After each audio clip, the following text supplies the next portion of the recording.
밀리고 있습니다. 200년간 세계 화장품 시장을 지배해온 뷰티의 왕국이 한국이라는 이름 앞에서 무너지고 있습니다. 미국 시장 점유율 1위를 빼앗겼습니다. 2년 연속입니다. 그런데 더 충격적인 건 그 다음입니다. 한국 화장품이 프랑스 본토에 진격했습니다. 파리 한복판 갤러리 라파에트 백화점에 K-뷰티 전용관이 열렸습니다. 샤넬과 디올이 진열된 그 백화점에 한국 화장품이 나란히 놓인 겁니다. 프랑스 르몽드는 이렇게 썼습니다. 프랑스 화장품 산업이 한국 브랜드와의 경쟁 심화로 압박을 받고 있다. 화장품을 구걸하던 나라가 화장품 왕국의 심장부를 뚫은 그날의 전말을 지금 공개합니다. 구독과 좋아요를 눌러주시면 한국의 위상이 널리 알려집니다. 한국 화이팅이라고 댓글을 남겨주세요. 저는 프랑스 화장품 기업협회 페베아 국제시장 분석국에서 20년째 근무하고 있는 부국장입니다. 파리에서 태어나고 파리에서 자랐습니다. 어머니는 랑콤 매장에서 30년을 일했고 저는 어릴 때부터 어머니의 화장대에서 프랑스 화장품의 향을 맡으며 컸습니다. 프랑스 사람에게 화장품은 산업이 아닙니다. 문화입니다. 와인이 프랑스의 땅을 대변하듯 화장품은 프랑스의 미학을 대변합니다. 세계가 프랑스 향수를 뿌리고 프랑스 립스틱을 바르고 프랑스 크림을 얼굴에 올렸습니다. 그것이 당연한 질서였습니다. 200년 동안. 제 업무는 단순합니다. 전 세계 화장품 시장에서 프랑스의 위상을 지키는 것, 시장 점유율 분석, 경쟁국 동향 파악, 수출 전략 수립, 이 세 가지가 제 책상 위에 항상 놓여 있는 과제였습니다. 그런데 2024년부터 제 책상 위에 한 단어가 계속 올라오기 시작했습니다. K-뷰티. 처음에는 대수롭지 않게 봤습니다. 비비크림이 한때 유행했던 것처럼, 시트 마스크가 한때 유행했던 것처럼 아시아발 트렌드가 반짝하다 사라지는 것은 업계에서 흔한 일이었습니다. 프랑스 동료들도 같은 생각이었습니다. 재밌는 유행이네. 얼마나 갈까? 우리는 와인을 마시며 웃었습니다. 한국에 대해서요. 정직하게 말씀드리겠습니다. 화장품 역사가 짧은 나라, 그 정도였습니다.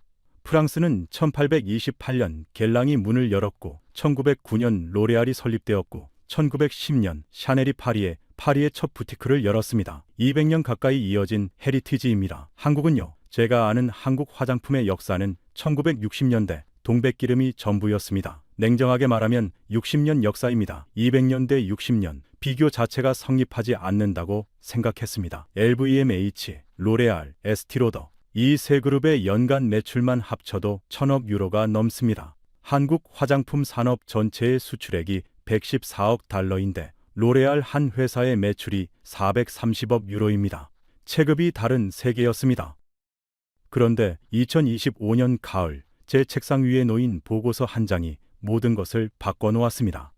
미국 국제무역위원회의 수입 통계였습니다. 2024년 미국 화장품 수입 시장에서 한국이 1위를 차지했습니다. 17억 달러, 프랑스는 13억 달러. 미국이라는 세계 최대 뷰티 시장에서 프랑스가 한국에 밀린 겁니다. 처음 있는 일이었습니다. 저는 숫자를 3번 확인했습니다. 오류가 아닌지 미국 측에 직접 연락까지 했습니다. 오류가 아니었습니다. 200년 동안 한 번도 깨지지 않았던 질서가 무너진 겁니다. 저는 창밖을 봤습니다. 파리 8구의 사무실 창 너머로 개선문이 보였습니다. 나폴레옹이 승전을 기념해 세운 문, 프랑스의 자부심 그 자체. 하지만 그 순간 저는 알았습니다. 뷰티 시장에서 프랑스의 개선문에 금이 가기 시작했다는 것을, 그리고 그 금을 낸 것이 60년 전까지 동백기름을 바르던 나라라는 것을. 그때까지만 해도 저는 몰랐습니다. 이 보고서가 제 20년 경력에서 가장 뼈아픈 출장을 만들게 될 거라는 것을, 그리고 그 출장지가 한국이라는 것을. 미국 시장 역전 소식이 전해진 직후 페베아 긴급 이사회가 소집되었습니다. 파리 8구 포브르 생토노레 거리의 본부 4층 대회의실. 이 거리는 에르메스 본점이 있는 파리 럭셔리의 심장부입니다. 프랑스 화장품 산업의 핵심 인사 15명이 원형 테이블에 둘러앉았습니다. 로레알, LVMH, 샤넬 뷰티, 이브 생로랑, 크라랑스, 프랑스 뷰티를 대표하는 그룹들의 전략 임원이 한자리에 모인 겁니다. 이 수준의 긴급 소집은 2020년 코로나 팬데믹 이후 처음이었습니다. 회의실 벽에는 페베아의 슬로건이 적혀 있었습니다. 프랑스 뷰티, 세계의 기준. 200년간 의심할 필요가 없었던 문장이었습니다. 그날 아침 그 문장이 처음으로 질문이 되었습니다. 사무총장이 보고를 시작했습니다. 2025년 프랑스 화장품 향수 수출액은 224억 유로입니다. 전년 대비 마이너스 0.1%. 회의실이 조용해졌습니다. 코로나19를 제외하면 2009년 글로벌 금융위기 이후 사실상 첫 역성장이었습니다. 사무총장이 다음 슬라이드를 넘겼습니다. 같은 기간 한국 화장품 수출액은 114억 달러입니다. 전년 대비 12.2% 증가, 사상 최대치입니다. 두 개의 그래프가 나란히 떴습니다. 프랑스는 수평선을 그리고 있었고 한국은 가파른 우상향 곡선을 그리고 있었습니다. 교차점이 다가오고 있었습니다. 사무총장이 세 번째 슬라이드를 띄웠습니다. 미국 시장 화장품 수입액 국가별 순위. 2024년 기준 1위 한국 17억 달러, 2위 프랑스 13억 달러, 2025년 기준 1위 한국 18억 달러, 2위 프랑스 10억 달러, 격차가 벌어지고 있었습니다. 프랑스는 10억 달러로 줄었고 한국은 18억 달러로 늘었습니다. 사무총장이 말했습니다. 2년 연속입니다. 세계 최대 뷰티 시장에서 프랑스가 한국에 밀리고 있습니다. 테이블 위에서 커피잔을 내려놓는 소리가 여기저기서 났습니다. 누군가의 손이 미세하게 떨리는 것이 보였습니다. 하지만 진짜 충격은 그 다음이었습니다. 프랑스 본토 이야기를 하겠습니다. 사무총장이 화면을 바꿨습니다. 2025년 한국의 대프랑스 화장품 수출액이 1억 3,405만 달러를 기록했습니다. 전년 대비 71.5% 급증, 사상 최초로 1억 달러를 돌파했습니다.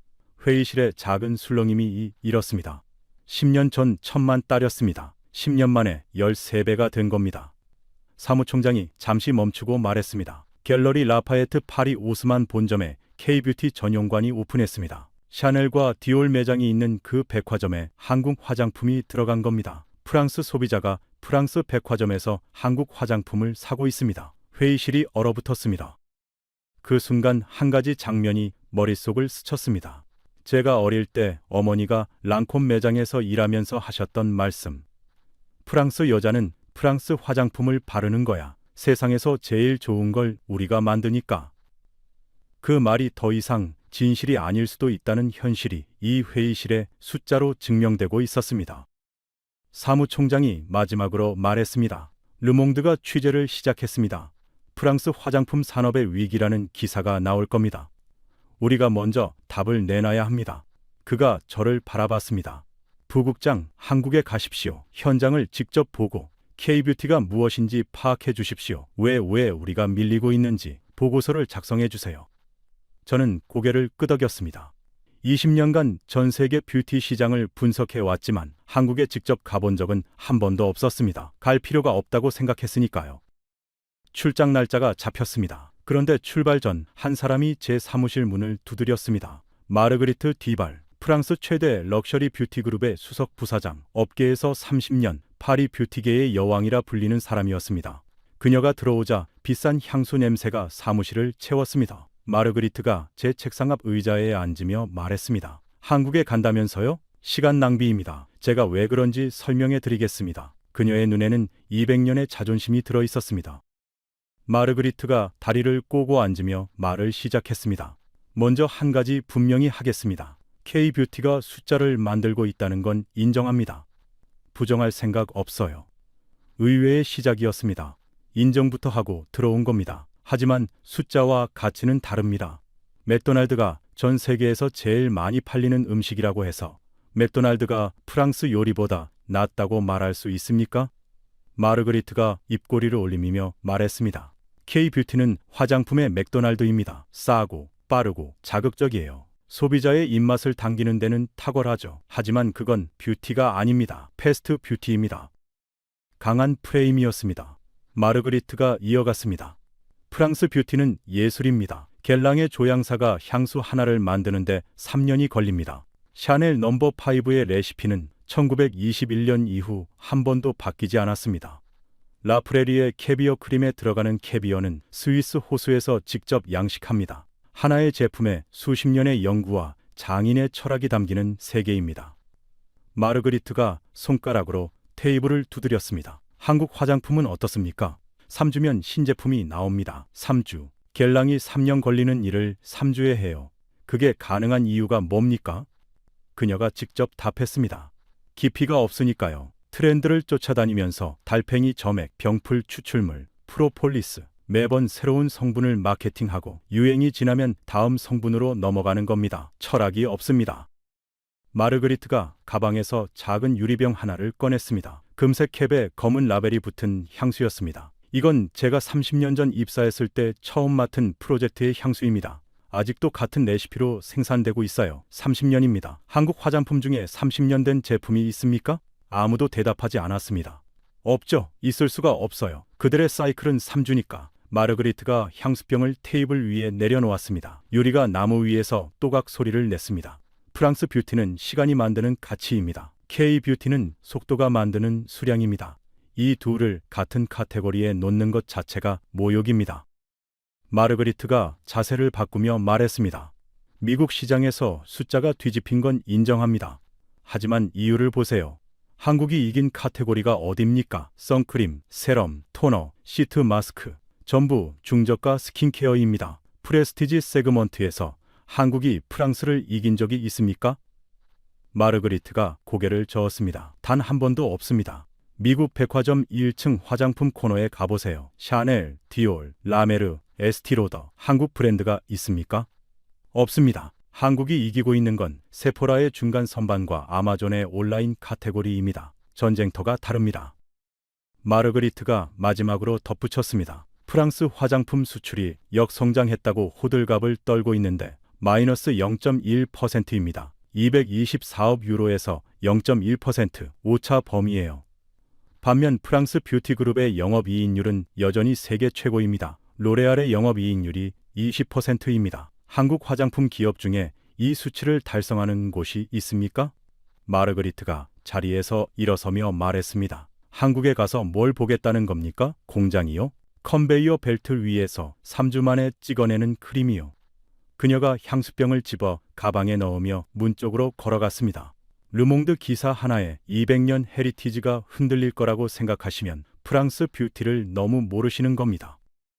문이 닫혔습니다. 비싼 향수 잔향이 사무실에 남아 있었습니다. 저는 마르그리트의 말을 정리하며 생각했습니다. 럭셔리 대 중저가, 헤리티지 대 스피드, 예술 대 공산품, 프레스티지 세그먼트 미진출, 영업이익률 격차, 5겹의 벽이었습니다. 그리고 솔직히 말하면 마르그리트의 말 중 상당 부분은 맞았습니다. 프랑스 뷰티의 프레스티지 세그먼트는 아직 건재했고 로레알의 수익성은 한국 기업을 압도하고 있었습니다. K뷰티가 숫자에서 앞서고 있지만 가치에서도 앞서고 있는지는 별개의 질문이었습니다. 하지만 출장 가방을 싸면서 하나의 숫자가 머릿속에서 떠나지 않았습니다. 71.5%. 프랑스 본토에서 한국 화장품 수입이 1년 만에 71.5% 늘었다는 숫자. 갤러리 라파예트에 K뷰티 전용관이 열렸다는 사실. 프랑스 소비자가 프랑스 백화점에서 한국 화장품을 선택하고 있다는 현실. 그건 중저가 문제가 아니었습니다. 마르그리트가 설명할 수 없는 무언가가 일어나고 있었습니다. 인천공항에 도착한 건 11월 초였습니다. 서울까지 가는 공항철도 안에서 창밖을 봤습니다. 깨끗한 도시, 빠른 인터넷, 사람들의 피부가 유독 눈에 들어왔습니다. 프랑스에서는 화장을 안 한 듯 자연스럽게 하는 것이 미덕입니다. 한국에서는 피부 자체가 달랐습니다. 남녀 불문하고 피부 관리에 진심인 나라라는 것이 거리를 걷는 것만으로 느껴졌습니다. 지하철 안에서 20대 남자가 핸드크림을 바른 걸 봤습니다. 파리에서는 상상할 수 없는 장면이었습니다. 호텔에 짐을 풀고 저녁에 명동 거리를 걸었습니다. 올리브영이라는 화장품 가게가 한 블록에 3개가 있었습니다. 3개. 파리에서 세포라가 한 블록에 3개 있는 거리는 없습니다. 그리고 그 안에 외국인 관광객이 가득했습니다. 일본인, 중국인, 동남아 관광객, 그리고 유럽인. 금발의 프랑스어를 쓰는 젊은 여성 2명이 한국 선크림을 들고 셀카를 찍고 있었습니다. 가슴이 이상하게 아팠습니다. 쇼핑 바구니에 한국 화장품을 가득 담고 계산대에 줄을 서 있는 관광객들을 보며 저는 가게 안을 천천히 둘러봤습니다. 선크림만 수십 종류, 세럼이 벽 한 면을 채우고 있었고 가격표를 보고 눈이 멈췄습니다. 프랑스에서 비슷한 성분의 세럼이 60유로, 여기서는 12,000원, 환산하면 8유로, 7분의 1 가격이었습니다. 다음 날 아침, 서울 페베아 파트너 기관인 대한화장품산업연구원에서 브리핑을 받았습니다. 한국 측 브리핑을 담당한 사람은 소피 강이라는 분석관이었습니다. 한국계 프랑스인, 파리 정치대학에서 산업정책을 전공하고 서울에서 K뷰티 시장을 연구하고 있었습니다.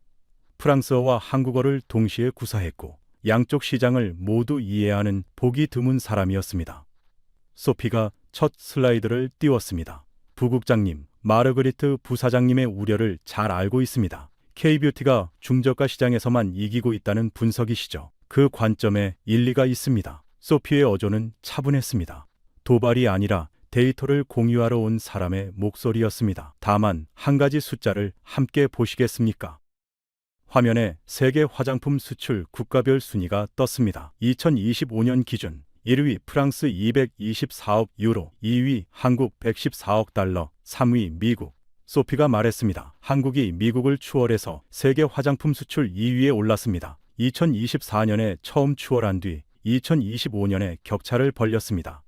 미국 인구 3억 3천만 명, 한국 인구 5,200만 명입니다. 인구가 6분의 1인 나라가 화장품 수출에서 미국을 이기고 있습니다. 저는 숫자를 다시 봤습니다. 인구 대비 수출액으로 환산하면 한국이 압도적 세계 1위였습니다. 소피가 이어갔습니다. 프랑스는 아직 1위입니다. 하지만 추세를 보시겠습니까? 화면에 최근 5년간 수출 증가율 그래프가 떴습니다. 프랑스 연평균 2%, 한국 연평균 21%. 이 추세가 유지되면 3년 안에 교차합니다. 저는 펜을 내려놓고 소피를 봤습니다. 3년. 그 숫자가 가슴에 꽂혔습니다. 하지만 마르그리트의 말이 떠올랐습니다. 숫자와 가치는 다르다. 양으로 이기는 것과 질로 이기는 것은 다른 문제다. 저는 물었습니다. 소피, 마르그리트 부사장이 이런 주장을 합니다. 한국이 이기고 있는 건 중저가 스킨케어 카테고리뿐이고 프레스티지 세그먼트에서는 한국이 프랑스를 이긴 적이 없다고. 이 주장에 대해서는 어떻게 생각합니까? 소피가 고개를 끄덕였습니다. 맞습니다. 프레스티지 세그먼트에서 프랑스가 여전히 지배적입니다. 백화점 1층 화장품 코너의 주인은 아직 샤넬과 디올입니다. 저는 속으로 안도했습니다. 마르그리트가 맞았다. 그런데 한 가지 여쭤봐도 되겠습니까? 소피가 새로운 슬라이드를 띄웠습니다. 프레스티지 세그먼트의 성장률이 얼마인지 아십니까? 저는 대답하지 못했습니다. 글로벌 프레스티지 뷰티 시장의 연간 성장률은 4%입니다. 반면 매스 스킨케어 시장의 성장률은 9%입니다. 2배가 넘습니다. 소피가 잠시 멈추고 말했습니다. 더 중요한 건 소비자 연령대입니다. 프레스티지 뷰티의 핵심 소비자는 45세 이상입니다. 매스 스킨케어의 핵심 소비자는 18세에서 35세입니다. 지금 한국이 이기고 있는 시장이 바로 이 18세에서 35세 시장입니다. 회의실이 조용해졌습니다. 소피가 이어갔습니다. 마르그리트 부사장님 말씀대로 프랑스가 프레스티지에서 여전히 강합니다. 맞습니다. 하지만 그 프레스티지를 사주는 세대가 점점 줄고 있고 다음 세대는 이미 K뷰티를 선택하고 있습니다. 오늘 18세인 소비자가 10년 뒤 28세가 됐을 때 그 사람이 갑자기 프랑스 화장품으로 갈아탈 거라고 확신하십니까? 저는 대답할 수 없었습니다. 소피가 말했습니다. 시장 점유율은 현재의 사진입니다. 소비자 영대는 미래의 영상입니다. 한국은 사진에서도 이기고 있지만 더 무서운 건 영상에서 이기고 있다는 겁니다. 소피가 태블릿을 꺼내며 말했습니다. 그리고 그 영상이 실제로 어디서 만들어지고 있는지 보여드리겠습니다. 화면에 틱톡 로고가 떴습니다. 틱톡에서 K뷰티 관련 콘텐츠의 총 조회수가 얼마인지 아십니까? 저는 대답하지 못했습니다. 1,100억 뷰입니다. 숫자가 화면에 크게 떴습니다. 1,100억. 저는 숫자를 다시 봤습니다. 프랑스 뷰티 관련 콘텐츠는 180억 뷰입니다. 한국이 6배입니다. 소피가 영상 하나를 틀었습니다. 미국인 10대 소녀가 한국 선크림을 바르는 30초짜리 영상이었습니다. 조회수 4,700만. 이 영상 하나의 조회수가 로레알의 연간 글로벌 광고 노출 횟수와 맞먹습니다. 그런데 이 영상은 광고가 아닙니다. 소비자가 자발적으로 올린 겁니다. 로레알은 연간 120억 유로를 광고에 씁니다. 한국 화장품 브랜드 대부분은 그 100분의 1도 쓰지 않습니다. 소피가 비슷한 영상을 3개 더 보여줬습니다.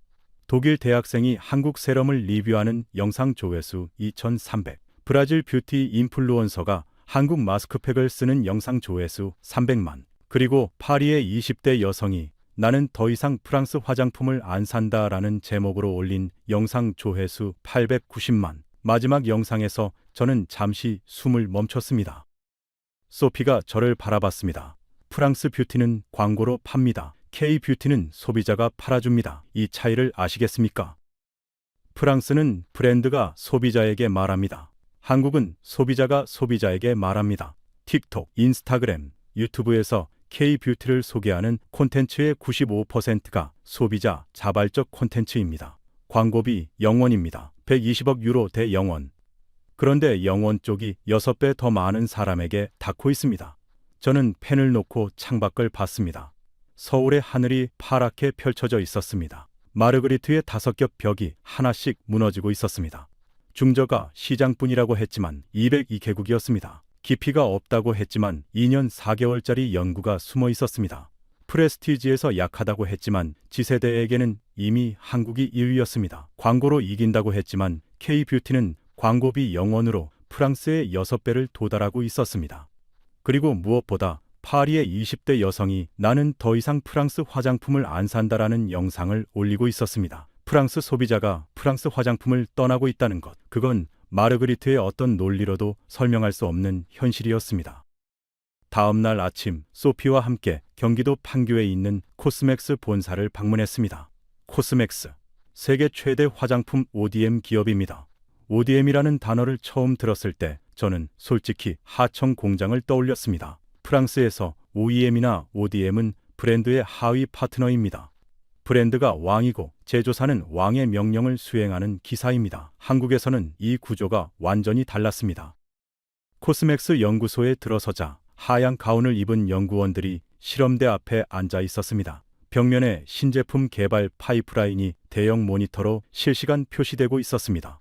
소피가 설명했습니다. 코스맥스 한 회사가 보유한 화장품 처방 건수가 몇 건인지 아십니까? 저는 고개를 저었습니다. 5만 건이 넘습니다. 전 세계 어떤 뷰티 기업도 이 숫자를 가지고 있지 않습니다. 로레알의 연구 포트폴리오가 방대하다고 알려져 있지만 단일 제조 기업이 5만 건의 처방 데이터베이스를 보유한 것은 한국 ODM만의 특성입니다. 5만 건. 저는 숫자를 메모했습니다. 프랑스 최대 ODM 기업의 처방 건수가 3,000건 안팎입니다. 17배 차이였습니다. 소피가 다음 질문을 던졌습니다. 마르그리트 부사장님이 겔랑은 3년, 한국은 3주라고 하셨죠? 맞습니다. 한국은 3주입니다. 저는 놀랐습니다. 부정하지 않는 겁니다. 소피가 이어갔습니다. 그런데 3주가 가능한 이유가 깊이가 없어서라고 하셨는데 그 부분은 사실이 아닙니다. 소피가 코스맥스의 신제품 개발 프로세스를 화면에 띄웠습니다. 한국 ODM은 트렌드 감지에서 처방 설계, 안정성 테스트, 패키지 디자인, 양산까지 전 과정을 하나의 캠퍼스 안에서 수행합니다. 프랑스는 이 과정이 브랜드, 연구소, 제조사, 패키지 업체로 분산되어 있습니다. 한국이 빠른 이유는 깊이가 없어서가 아니라 전 과정이 하나의 지붕 아래 통합되어 있기 때문입니다. 코스맥스 연구소장이 우리를 안내하며 말했습니다. 최근 개발한 성분 하나를 보여드리겠습니다. 실험대 위에 작은 유리병이 놓여 있었습니다. 이건 한국 자생식물에서 추출한 항산화 펜타이드입니다. 개발기간 2년 4개월, 임상시험 대상자 1,200명, 피부 탄력 개선 효과가 레티놀 대비 1.8배라는 결과가 나왔습니다. 연구소장이 저를 바라봤습니다. 마르그리트 부사장님이 말씀하신 3주는 이 성분을 활용한 최종 제품의 조합과 양산에 걸리는 시간입니다. 성분 연구 자체는 수년이 걸립니다. 한국이 빠른 것은 연구를 안 해서가 아니라 연구와 생산 사이의 거리가 짧기 때문입니다. 저는 유리병을 바라보며 생각했습니다. 마르그리트가 3주라고 비웃었던 그 시간 뒤에 2년 4개월의 연구가 숨어 있었습니다. 소피가 다음 데이터를 띄웠습니다. 한국 화장품의 수출 대상국이 몇 개국인지 아십니까? 저는 주요 아시아 국가 정도를 떠올렸습니다. 중국, 일본, 동남아 202개국입니다. 숫자가 화면에 크게 떴습니다. 저는 펜을 놓았습니다. 202개국, 유엔 회원국이 193개국입니다. 유엔 회원국보다 많은 나라에 화장품을 수출하고 있었습니다. 소피가 말했습니다. 마르베르트 부사장님은 한국이 중저가 시장에서만 이기고 있다고 하셨습니다. 맞습니다. 중저가에서 시작했습니다. 그런데 202개국에 수출한다는 것은 중저가 시장만의 이야기가 아닙니다. 미국에서 1위, 일본에서 1위, 베트남에서 1위, 태국에서 1위, 그리고 프랑스에서 수입 급증. 전 세계 모든 기후, 모든 피부 타입, 모든 소득 수준의 소비자가 한국 화장품을 선택하고 있다는 뜻입니다. 소피가 잠시 멈추고 저를 바라봤습니다. 부국장님, 여기서 한 가지 더 중요한 데이터가 있습니다. 이건 마르그리트 부사장님의 가장 강한 논리, 프레스티지 세그먼트에 관한 것입니다. 소피가 새로운 슬라이드를 띄웠습니다. 한국 화장품이 프레스티지에서 약하다는 건 사실입니다. 하지만 프레스티지의 정의가 바뀌고 있습니다. 화면에 미국 지세대 소비자 설문 결과가 떴습니다. 미국 18세에서 25세 소비자에게 프리미엄 스킨케어 브랜드를 물었을 때 1위가 어딘지 아십니까? 아무도 대답하지 않았습니다. 3초, 5초. 조선미녀입니다. 한국 브랜드입니다. 2위가 라메르, 3위가 SK2. 저는 숫자를 다시 봤습니다. 라메르보다 한국 브랜드가 위에 있었습니다. 이 세대에게 프레스티지란 가격이 비싼 것이 아닙니다. 성분이 투명하고 효과가 검증되고 커뮤니티에서 인정받는 것입니다. 한국 브랜드가 이 기준에서 이기고 있습니다. 소피가 마지막으로 말했습니다. 마르그리트 부사장님이 K-뷰티를 화장품의 맥도날드라고 하셨습니다. 맞습니다. 한국이 전 세계에 접근성 높은 화장품을 퍼뜨리고 있다는 점에서는 맞는 비유일 수 있습니다. 그런데 한 가지 빠진 게 있습니다. 소피가 저를 바라봤습니다. 맥도날드가 미슐랭 레스토랑의 매축을 깎아먹은 적은 없습니다. 하지만 K-뷰티는 프랑스 뷰티의 매출을 깎아먹고 있습니다. 그게 맥도날드와 K-뷰티의 차이입니다. 저는 아무 말도 할 수 없었습니다. 그 한마디가 마르그리트의 프레임을 완전히 뒤집어 놓았습니다. 맥도날드가 미슐랭을 위협한 적은 없다. 하지만 K-뷰티는 프랑스 뷰티를 위협하고 있다. 그렇다면 K-뷰티는 맥도날드가 아닌 겁니다. 마르그리트가 파리에서 그토록 자신있게 세운 프레임이 소피의 한마디에 무너졌습니다. 저는 노트를 덮었습니다. 더 이상 메모할 필요가 없었습니다. 이 문장 하나면 충분했습니다. 하지만 아직 끝나지 않았습니다. 숫자 뒤에 숨어있는 사람의 이야기가 남아 있었습니다. 그리고 그 이야기는 제가 예상하지 못한 곳에서 시작되었습니다. 코스맥스 방문을 마치고 소피와 함께 저녁을 먹었습니다. 서울 이태원의 작은 프렌치 레스토랑이었습니다. 프랑스 와인을 한 잔씩 시켰습니다. 한국에서 프랑스 와인을 마시고 있다는 것이 묘한 기분이었습니다. 소피가 와인잔을 내려놓으며 말했습니다. 부국장님, 오늘 데이터를 많이 보셨는데 한 가지 말씀드리지 않은 게 있습니다. 저는 그녀를 봤습니다. 내일 보고서에 쓸 데이터인가요? 소피가 고개를 저었습니다. 아닙니다. 숫자가 아닙니다. 제 할머니 이야기입니다. 소피의 할머니는 1960년대 부산에서 살았습니다. 한국 전쟁이 끝난 지 10년이 지난 시점이었습니다. 나라는 아직 가난했고 여자들이 쓸 수 있는 화장품이라곤 동백기름이 전부였습니다. 동백나무 열매에서 짠 기름을 머리카락에 바르고 얼굴에도 바르고 손에도 발랐습니다. 화장품이 아니라 생활 기름이었습니다. 로션도 크림도 선크림도 없었습니다. 파운데이션은 구경도 못한 시절이었습니다. 소피가 말했습니다. 할머니가 늘 하시던 말씀이 있어요. 부산 미군 기지 앞에 PX에서 흘러나온 미국 화장품이 가끔 암시장에 나왔답니다. 맥스팩터 파운데이션, 레블론 립스틱. 미군 부인들이 쓰다 남긴 걸 한국 여자들이 돈을 모아서 사고 한 통을 서너 명이 나눠 썼대요. 소피의 목소리가 낮아졌습니다. 할머니가 그러셨어요. 그때는 화장품이 사치가 아니라 꿈이었다고. 미국 화장품 하나를 바르면 세상이 달라지는 기분이었다고. 예뻐지는 게 아니라 사람 대접을 받는 기분이었다고요. 저는 와인잔을 내려놓았습니다. PX에서 흘러나온 화장품을 나눠 쓰던 나라. 그 나라가 지금 프랑스 화장품 왕국을 무너뜨리고 있습니다. 소피가 이어갔습니다. 할머니가 한 번은 맥스팩터 파운데이션을 구했대요. 작은 병 하나를 이웃 3명과 나눠 썼는데 양이 너무 적어서 특별한 날에만 발랐답니다. 설날, 생일, 결혼식. 그게 할머니 세대의 화장품이었어요. 소피가 와인잔을 돌리며 말했습니다. 할머니 세대가 미국 화장품을 나눠 쓰던 그 시절 한국에서 처음으로 국산 화장품 회사가 생겼습니다. 1945년 태평양 화학, 지금의 아모레 퍼시픽입니다. 창업자 서성환 회장의 어머니 윤독정 여사가 동백기름을 계량해서 만든 크림이 시작이었습니다. 소피가 잠시 멈추고 말했습니다. 동백기름이요. 마르그리트 부사장님이 비웃으실 수도 있겠죠. 겔랑이 1828년에 파리 리볼리 거리에서 문을 열었는데 한국은 1945년에 부엌에서 동백기름 크림으로 시작했으니까 117년 차이입니다. 겔랑이 나폴레옹 3세의 황후에게 향수를 바치던 시절 한국에는 화장품이라는 단어조차 없었습니다. 소피가 창밖을 바라보며 말했습니다. 하지만 그 동백기름 크림을 만든 이유가 있었습니다. 전쟁이 끝나고 나라가 폐허가 된 상태에서 한국 여자들이 써볼 수 있는 화장품을 만들고 싶었던 겁니다. PX 화장품을 구걸하지 않아도 된 나라를 만들고 싶었던 겁니다. 윤독정 여사가 부엌에서 동백기름을 끓이던 그 소치, 지금 코스맥스의 5만 건 처방 데이터베이스가 된 겁니다. 부엌에서 세계 2위까지. 부국장님, 한국 사람들한테 화장품은 그냥 산업이 아닙니다. 소피가 저를 바라봤습니다. PX에서 흘러나온 화장품을 나눠 쓰던 할머니 세대가 동백기름으로 시작한 화장품 산업을 일으켰고 그 손녀 세대가 지금 프랑스 갤러리 라파에트에서 팔리는 화장품을 만들고 있습니다. 화장품을 구걸하던 나라가 화장품을 수출하는 나라가 되기까지 60년이 걸렸습니다. 레스토랑 안에 조용한 재즈 음악이 흐르고 있었습니다. 저는 한동안 말을 잇지 못했습니다. 20년간 페베아에서 화장품 시장을 분석해 왔습니다. 시장 점유율, 수출 통계, 소비자 트렌드, 수천 페이지의 보고서를 읽고 수백 번의 프레젠테이션을 했습니다.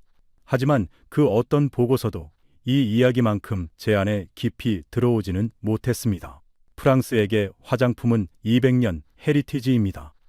문화이고 자존심이고 예술입니다. 겔랑의 조향실에선 우악된 우아함, 샤넬이 정의한 세련됨. 하지만 한국에게 화장품은 그것과는 전혀 다른 의미였습니다. 가난에서 벗어나고 싶었던 꿈. PX 화장품을 구걸하지 않아도 되는 나라를 만들겠다는 의지. 117년의 격차를 60년 만에 뒤집은 집념. 마르그리트가 깊이가 없다고 했던 그 자리에 사실은 프랑스보다 더 깊은 무언가가 있었습니다. 절박함이었습니다. 그날 밤 호텔 방에서 천장을 바라보며 생각했습니다. 내일 코스맥스 공장 라인을 직접 볼 예정입니다. 마르그리트라면 컨베이어 벨트 위의 크림이라고 말할 겁니다. 하지만 저는 이미 알고 있었습니다. 그 컨베이어 벨트 위에는 동백기름에서 시작된 60년의 이야기가 흐르고 있다는 것을. 다음 날 아침 코스맥스 생산 공장을 방문했습니다. 그런데 공장 입구에서 예상치 못한 사람을 만났습니다. 마르그리트 뒤발, 파리에서 시간 낭비라고 했던 그 사람이 한국에 와 있었습니다. 저는 놀라서 물었습니다. 어떻게 여기에? 마르그리트가 선글라스를 벗으며 말했습니다. 페베아 이사회에서 결정했습니다. 부국장 혼자 보고서를 쓰면 편향될 수 있다고. 그래서 제가 검증 역할로 왔습니다. 그녀의 표정은 차가웠습니다. 직접 와서 K-뷰티가 허상이란 것을 증명하겠다는 눈이었습니다. 12월에 한국 공기를 마시며 마르그리트가 공장 건물을 올려봤습니다. 공장치고는 깨끗하군요. 그것이 두 번째 인정이었습니다. 첫 번째는 파리에서 숫자는 인정한다였고 두 번째는 한국 공장의 외관이었습니다. 아직 안에 들어가 보지도 않았는데 공장 문이 열렸습니다. 마르그리트가 걸음을 멈췄습니다. 축구장 3개 크기의 공간에 클린룸 시설이 펼쳐져 있었습니다. 하얀 방진복을 입은 직원들이 라인 위에서 움직이고 있었습니다. 의약품 제조 수준의 청정 환경이었습니다. 공장장이 설명했습니다. 이 라인 하나에서 하루 생산하는 화장품이 50만 개입니다. 동시에 7개 브랜드의 제품을 병렬 생산할 수 있습니다. 브랜드마다 처방이 다르고 패키지가 다르고 용량이 다릅니다. 그걸 하나의 라인에서 실시간으로 전환합니다. 마르그리트가 라인을 바라보며 물었습니다. 라인 전환의 시간이 얼마나 걸립니까? 공장장이 대답했습니다. 2시간입니다. 마르그리트의 눈이 미세하게 커졌습니다. 프랑스 공장에서 라인 전환에 보통 이틀이 걸립니다. 세척, 검증, 재세팅, 그걸 2시간에 한다는 겁니다. 마르그리트가 라인 전환 중인 구역으로 걸어갔습니다. 직원들이 이전 제품의 잔여물을 제거하고 새로운 용기를 장착하는 과정이 물 흐르듯 진행되고 있었습니다. 한 동작도 헛되지 않았습니다. 마르그리트가 그 과정을 1분 가까이 서서 지켜봤습니다. 아무 말 없이. 품질 검사실에서 마르그리트의 표정이 한 번 더 변했습니다. 모든 제품이 출하 전에 미생물 검사, 중금속 검사, 안정성 검사를 거치고 있었습니다. 검사관이 모니터 앞에서 실시간으로 데이터를 확인하고 있었고, 불합격 노트는 자동으로 라인에서 분리되었습니다. 검사 이력이 제품 하나하나에 바코드로 기록되어 출하 후에도 역추적이 가능한 시스템이었습니다. 마르그리트가 검사관에게 물었습니다. 불합격률이 얼마입니까? 검사관이 대답했습니다. 0.03%입니다. 마르그리트가 아무 말 없이 고개를 끄덕였습니다. 저는 그녀의 옆에 서서 생각했습니다. 0.53%. 프랑스 화장품 제조 공장의 평균 불합격률이 0.5% 안팎입니다. 한국이 17배 낮았습니다. 마르그리트가 공장에서 3주 만에 찍어내는 크림이라고 했습니다. 맞습니다. 3주 만에 찍어냅니다. 그런데 불합격률 0.3%론 찍어냅니다. 빠르기만 한 게 아니라 정확하기까지 한 겁니다. 공장 투어의 마지막은 R&D 연계 생산동이었습니다. 연구소에서 개발된 신제품이 바로 옆 건물의 생산 라인에 투입되는 구조였습니다. 연구원이 처방을 완성하면 같은 날 오후에 시제품이 나옵니다. 피드백을 반영해 다음 날 수정된 시제품이 나옵니다. 이 과정이 일주일 안에 5차례 반복됩니다. 소피가 설명했습니다. 프랑스에서는 연구소와 공장이 물리적으로 떨어져 있습니다. 처방 전달, 시제품 제작, 피드백 회수에 한 사이클당 2주에서 4주가 걸립니다. 한국은 이걸 하루 만에 합니다. 마르그리트 부사장님이 말씀하신 3주는 이 사이클을 5번 돌리고 양산까지 끝내는 시간입니다. 마르그리트가 대답하지 않았습니다. 처음이었습니다. 파리에서부터 지금까지 마르그리트가 반론을 제기하지 않은 것은 이 순간이 처음이었습니다. 공장을 나서는 길, 로비에 대형 세계 지도가 걸려 있었습니다. 코스맥스의 글로벌 거래처가 표시된 지도였습니다. 붉은 점이 전 세계에 퍼져 있었습니다. 그 옆에 숫자가 적혀 있었습니다. 글로벌 파트너 브랜드 수 3,000개. 마르그리트가 그 지도 앞에서 멈춰 섰습니다. 3,000개. 전 세계 3,000개 브랜드의 화장품을 한국 ODM이 만들어주고 있었습니다. 그 중에는 유럽 브랜드도, 미국 브랜드도, 프랑스 브랜드도 포함되어 있었습니다. 마르그리트가 지도의 프랑스 부분을 바라봤습니다. 파리에 붉은 점이 찍혀 있었습니다. 프랑스 브랜드가 한국 공장에서 화장품을 만들고 있다는 뜻이었습니다. 그녀의 턱 근육이 미세하게 움직였습니다. 마르그리트가 천천히 돌아서며 말했습니다. 인정할 것은 인정해야겠군요. 생산 역량은 프랑스가 배울 점이 있습니다. 저는 귀를 의심했습니다. 마르그리트의 입에서 배울 점이라는 단어가 나온 겁니다. 하지만 그녀가 곧바로 덧붙였습니다. 하지만 화장품은 공장에서 완성되는 게 아닙니다. 브랜드에서 완성됩니다. 한국에 코스맥스가 있지만 한국에 샤넬은 없습니다. 만드는 힘과 파는 힘은 다릅니다. 그리고 로비를 나서며 고개를 돌리지 않은 채 마지막으로 말했습니다. 다만 이 속도가 계속된다면 프랑스가 가만히 있어서는 안 됩니다. 그건 인정합니다. 공장 밖 주차장에서 마르그리트가 멈춰 섰습니다. 선글라스를 다시 쓰지 않았습니다. 저는 그녀의 옆에 섰습니다. 12월의 한국 바람이 차가웠습니다. 마르그리트가 먼저 입을 열었습니다. 저 안에서 본 것 중에 가장 충격적인 게 뭔지 아세요? 저는 고개를 저었습니다. 지도 위의 파리가 아니에요. 그 파리 붉은 점은 이미 알고 있었어요. 우리 그룹도 한국 ODM을 쓰고 있으니까. 저는 놀라서 마르그리트를 봤습니다. 그녀가 말했습니다. 우리가 한국 공장에서 만든 제품에 프랑스 라벨을 붙이고 있다는 걸 소비자는 몰라요. 하지만 저는 압니다. 마르그리트가 잠시 멈추고 공장 건물을 바라봤습니다. 충격적이었던 건 저 젊은 연구원들의 눈이에요. 실험대 앞에 앉아 있을 때 세상에서 제일 좋은 걸 만들겠다는 눈을 하고 있었어요. 그 눈을 마지막으로 본 게 언제인지 기억나세요? 30년 전 제가 파리 연구소에 처음 들어갔을 때였어요. 마르그리트가 걸음을 옮기며 말했습니다. 프랑스가 잃어버린 게 시장만은 아닌 것 같아요. 그녀가 공장 건물을 한 번 더 돌아보며 덧붙였습니다. 저 안에서 일하는 사람들, 주말에도 나올 것 같은 눈이더군요. 우리 파리 연구소는 금요일 오후 4시면 텅 비어요. 그리고 차 쪽으로 걸어갔습니다. 저는 그 말에 아무 대답도 하지 못했습니다. 200년 헤리티지의 왕국이 잃어버리고 있는 것. 그것은 시장 점유율도 수출 순위도 아닌 세상에서 제일 좋은 것을 만들겠다는 눈이었습니다.